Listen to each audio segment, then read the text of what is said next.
গত ১৫ই মে পুতুল মা মানে আমার দিদার বার্থডে সেলিব্রেট করলাম সবাই। মামাই আর ভাইও এসেছিল। এই স্পার্কেল ক্যান্ডেলগুলো থেকে সাবধান, একটু জন্য বাবার মুখে লাগেনি এই রক্ষে।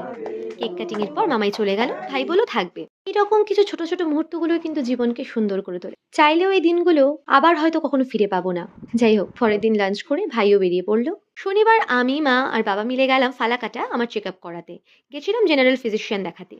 আর এই যে মাত্র যেটা ক্রস করলাম এটাই হলো বিখ্যাত জলদাপাড়ার গেট। এদিক দিয়ে সবাই সাফারি করতে যায়। ওয়েটিং রুমের এই ওয়ালটাকে দেখে বেশ মোটিভেটেড হলাম। ভাবছি নিজের রুমের ওয়ালটাও ঠিক এরকমই কিছু মূল্যবান কোর্স দিয়ে সুন্দর করে সাজাবো। বেসিক্যালি এই কোর্সগুলো কিন্তু মোটিভেটেড রাখতে ভীষণ সাহায্য করে। ওয়েট করতে করতে বিকেল ৫টা থেকে সন্ধ্যে ৭টা বেজে গেল।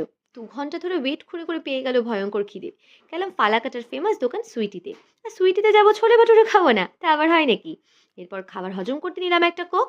বাড়ি পৌঁছে ফ্রেশ হয়ে রুটি, আলু ভাজা, ডাল আর আমার মনপসন্দের বাটার দিয়ে ডিনার শেষ করলাম। চলো দেখা হবে পরের কোনো একটা ব্লগে। ততদিন সবাই ভালো থেকো, সুস্থ থেকো, টাটা।